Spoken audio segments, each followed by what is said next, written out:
Hi, boys and girls. It's Mr. Schmidt, and in the background is a picture of a jazz club in Philadelphia. Of course, we would be looking at a jazz club from a little bit longer ago than right now. There goes my husband. Whoa, you just came through the invisibility cloak. But I thought that it might be cool to see that folks just sit around at the tables and have a drink, something to eat, and then up on the stage would be where Lewis would be with his trumpet. Probably a little hard to see because he stands a little shorter than some of those other folks, but maybe they put him on a stool. Let's see, shall we? Chapter 17, Serena. During the next 10 weeks, Lewis got rich. He went every evening except Sundays to the nightclub and played his trumpet for the customers. He did not like the job at all. The place was big and crowded and noisy. Everyone seemed to be talking too loudly, eating too much, and drinking too much. Most birds like to go to sleep at sundown. They do not want to stay up half the night entertaining people. But Lewis was a musician, and musicians can't choose their working hours. They must work when their employer wants them to. Every Saturday night, Lewis collected his pay, $500. Mr. Lucas was always on hand to receive his agent's fee of 10% from Lewis. Now, 10% of $500. Let's think about that. Does anybody know what it is? 100% of $500 is $500. So if you divide it into even groups of 10, you'd be doing 500 divided by 10. Can anybody figure it out? After Lewis had paid Mr. Lucas, he still had $450 left. And he would put this money into a bag, hop in the waiting taxi cab, and return to Bird Lake, arriving around 3 a.m. His money bag grew so stuffed with money, Lewis was beginning to worry. Okay, here's that lovely picture again of Lewis, and you can just picture him up on the stage right there, blowing his trumpet for the folks. Let's see, can I keep it? Yep, there we go. Okay. So if he started with $500 and he had $450 left after he paid him, how much is he paying? Why don't you tell me in CSA? Boys and girls, on Sunday afternoons, if the weather was good, a crowd of people would gather on the shores of Bird Lake, and Lewis would stand on the island in the middle of the lake and give a concert. This became a popular event in Philadelphia, where there isn't much going on Sunday. Lewis took the concert very seriously, but playing for the people, he was earning the right to remain free and not have a wing clipped.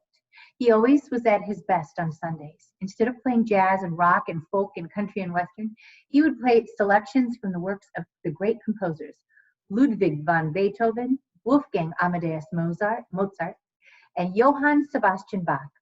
Music he had learned by listening to records at Camp Kukuskus.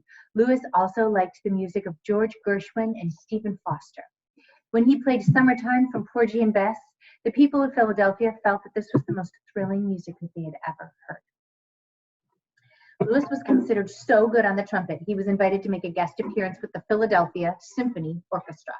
Boys and girls, for those of you who don't know what a symphony orchestra is, it's like a huge band of instruments that sit down in a concert hall, and you dress up a little bit usually to go see them, and they play a concert, usually classic music. One day, about a week before Christmas, a great storm came up. The sky grew dark. The wind blew a howling gale. It made a whining noise. Windows rattled. Shutters came off their hinges. Old newspapers and candy wrappers were picked up by the wind and scattered like confetti. Many of the creatures in the zoo became restless and uneasy. Over in the elephant house, the elephants trumpeted in alarm. Lions roared and paced back and forth. The great black cockatoo bird screamed. Keepers rushed here and there, shutting doors and windows and making everything secure against the awful force of the gale wind. The waters of Bird Lake were ruffled by the strong, mighty wind, and for a while the lake looked like a small ocean. Many of the water birds sought protection on the island. Now, boys and girls, before I turn the page, I want to show you. Here's the symphony orchestra. It's being conducted by a conductor. And here are some of the musicians. There'd be more than that. And there's Lewis up front doing a little solo. Okay. So while the other animals hid, Lewis rode out the gale on the lake in the lee of the island, which means simply behind the wind on the other side of the island. So if the wind is blowing this way, and here's the island, Lewis was on this side, the lee side of the wind. That's why the beaches on the Michigan side of Lake Michigan are longer and the beaches on the Wisconsin side of Lake Michigan are shorter because the Wisconsin side of Lake Michigan is where the wind starts to hit the lake, boys and girls, and where it stops hitting the lake is the Michigan side. And so there's more sand created by the waves being pushed and pushed and pushed against that shore and rippling it up.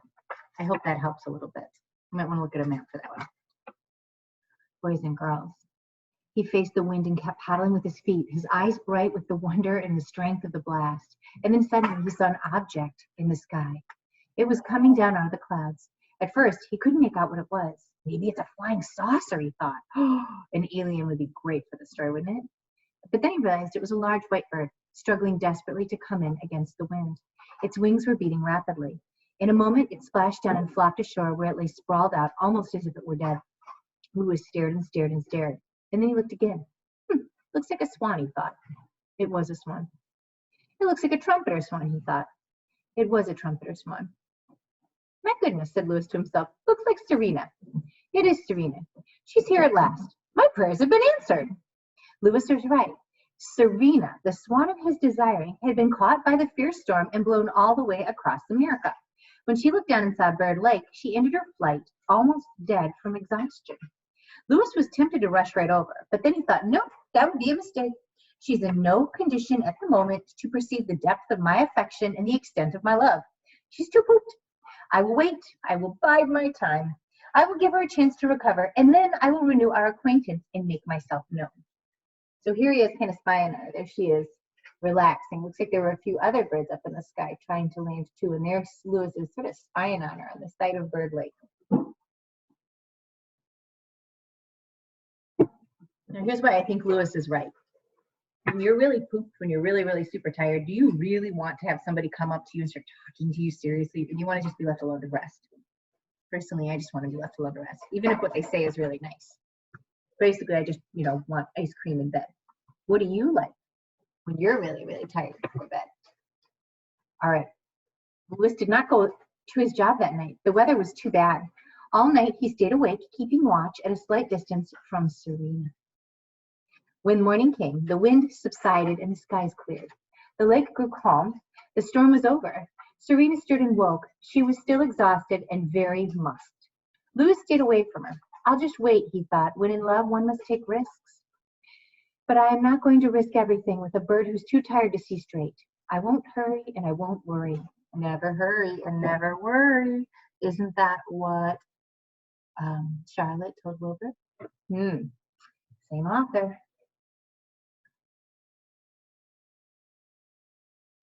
I won't worry. Back home on the upper Red Rock Lake, I was without a voice. She ignored me because I could not tell her of my love. Now, thanks to my brave father, I have a trumpet. Through the power of music, I will impress her with the intensity of my desire and the strength of my devotion. She will hear me say, "Ko!" I will tell her I love her in a language anybody can understand, the language of music. She will hear the trumpet of the swan, and she will be mine. At least, I hope she will. Usually, if a strange bird appeared on Bird Lake, one of the keepers would report its arrival to the head man in charge of birds, whose office was in the birdhouse. The head man would then give the order to have the bird pinioned, have one of its wings clipped. But today, the keeper who usually tended the waterfowl was sick with the flu and had not come to work. Nobody noticed that a new trumpeter swan had arrived. Serena was being very quiet anyways. She was not attracting any attention. There were now 5 trumpeter swans on the lake. There were the original 3 captive swans, Curiosity, Felicity, and Apathy. There was, of course, Louis. And now there was the new arrival, Serena, still exhausted but beginning to revive. Toward the end of the afternoon, Serena roused herself, looked at her surroundings, had a bite to eat, took a bath, and then walked out of the water and stood for a long while preening her feathers. She felt distinctly better. Whew. Wouldn't we all like to have our feathers preened right now, boys and girls, so that they didn't look like, this? I'm jealous that the swans get to have their feathers preened. Now, boys and girls, let's see. When her feathers were all smoothed out, she looked extremely beautiful, stately, serene, graceful, and very feminine. Louis trembled when he saw how truly lovely she was. He was again tempted to swim over and say, "Call!" and see if she remembered him. But he had a better idea. There's no hurry, he thought. She's not going to leave Philadelphia tonight. I will go to my job, and when I get back from work, I'll abide near her all through the night. Just at daylight, I'll awaken her with the song of my love and desire. She will be drowsy. The sound of my trumpet will enter her sleepy brain and overcome her with emotion. My trumpet will be the first sound she hears. I will be irresistible. I will be the first thing she sees when she opens her eyes, and she will love me from that moment on. Hope his plan works, boys and girls. He's starting to remind me a little bit of his daddy with these speeches. What do you think? Lewis was well satisfied with his plan and began to make preparations. He swam ashore, removed his things, hid under a bush, and then returned to the water where he fed and bathed. Then he fixed his feathers carefully. He wanted to look his best the next morning when the meeting was to take place. He drifted around for a while, thinking of all the songs he liked and trying to decide which one to play to wake Serena in the morning.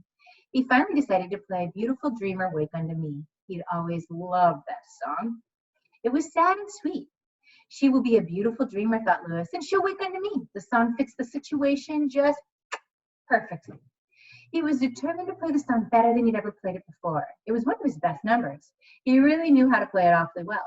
Once when he played it at one of his Sunday concerts, a music critic from a Philadelphia newspaper heard him, and the next morning he said, "Some of the notes are like jewels held up to the light.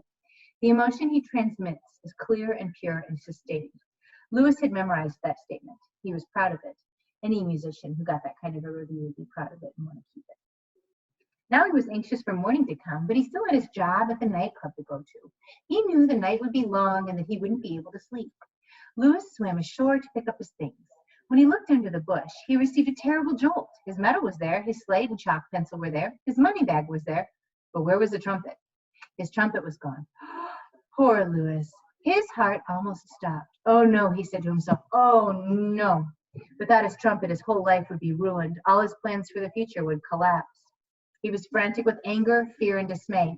He dashed back into the water and looked up and down the lake. Far off, he saw a small wood duck that had something shiny in its mouth. It was a trumpet, all right.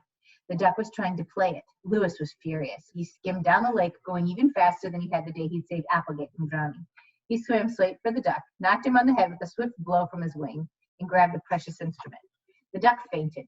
Lewis wiped the horn, blew the spit out of it, and hung it around his neck where it belonged. Now he was ready.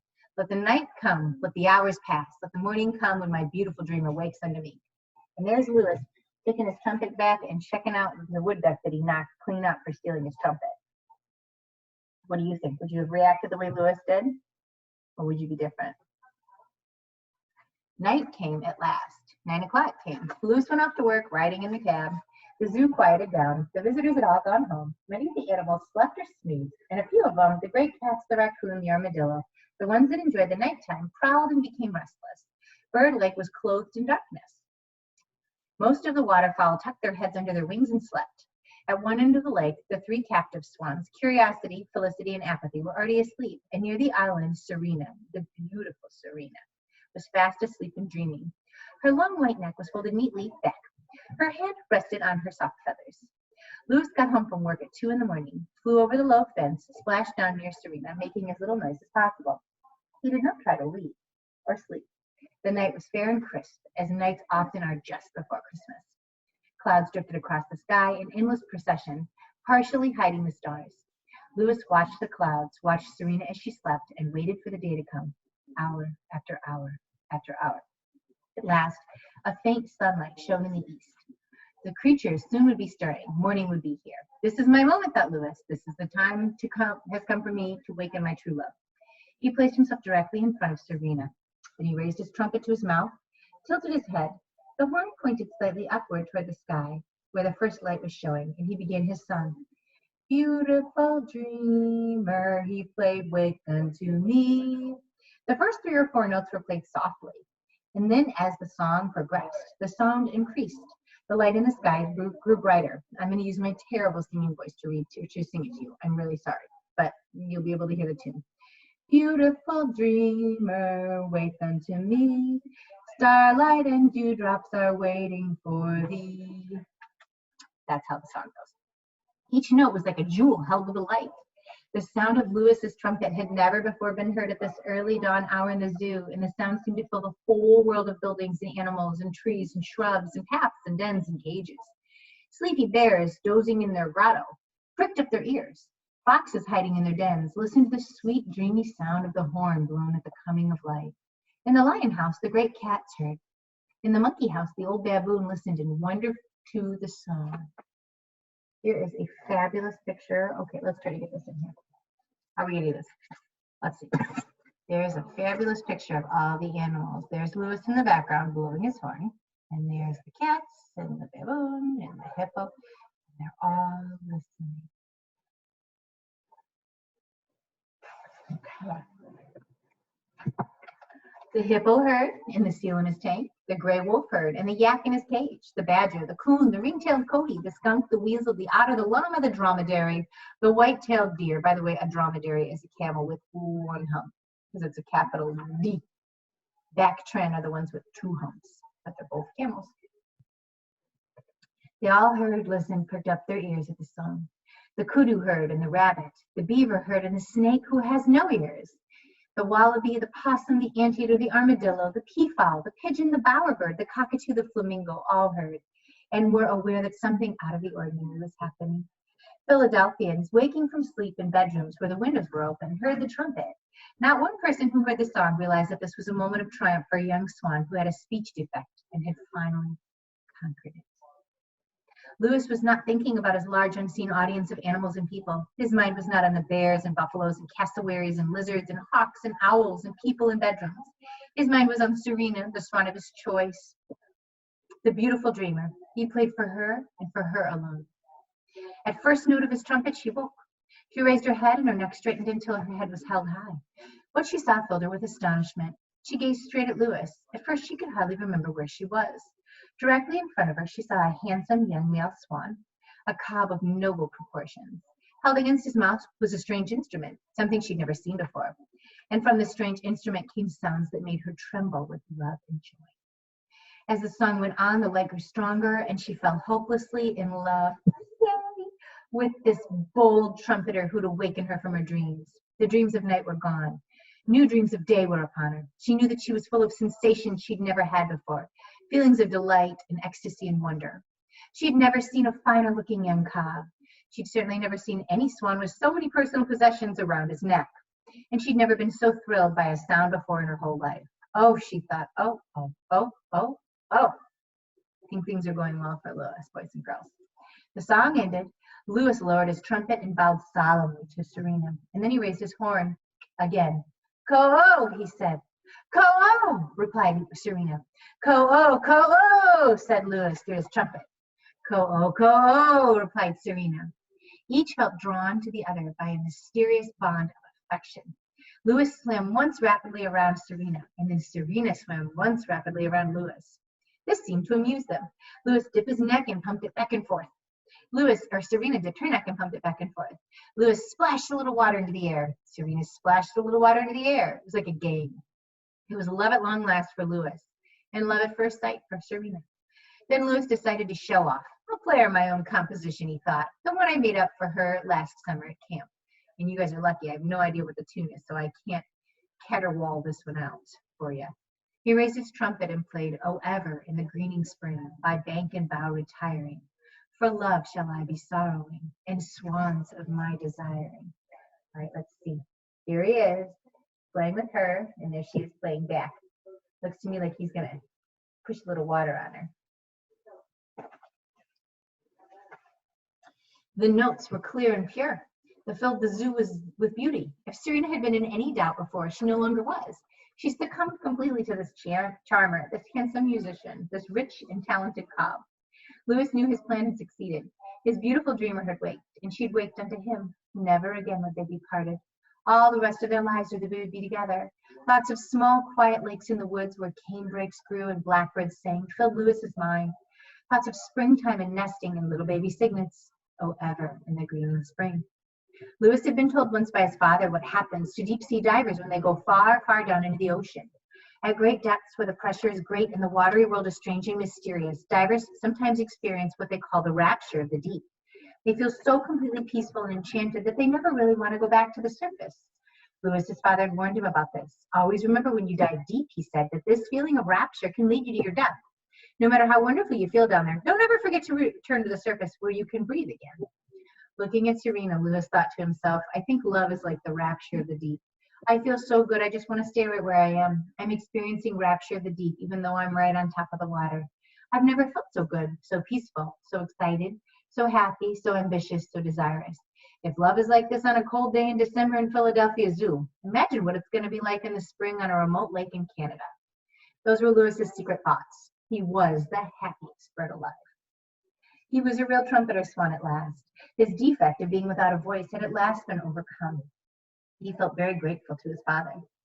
Cautiously, he placed his head across Serena's long, beautiful white neck. It seemed a very daring thing to do, but she seemed to like it, and then he backed away. Serena swam toward him. Cautiously, she placed her head across his neck. It rested there for a moment, and then she swam away. What a daring thing, she thought. But he seems to like it. How pleasing to know I have found an acceptable mate, a cob I can love and respect, a cob that appears to be not only musical, but also quite wealthy. Look at all those things, said Serena to herself. Her eyes feasted on the trumpet, the slate, the chalk pencil, the money bag, the life-saving medal. What a gay cob, she thought. What a dressy fellow. They swam off together toward the other end of the lake, where they could be alone. Then Lewis, who was short on sleep, dozed off, while Serena ate her breakfast and fixed herself up, because now she's got a boyfriend. All right, boys and girls, that is the end of chapter 17, and the next chapter is called Freedom.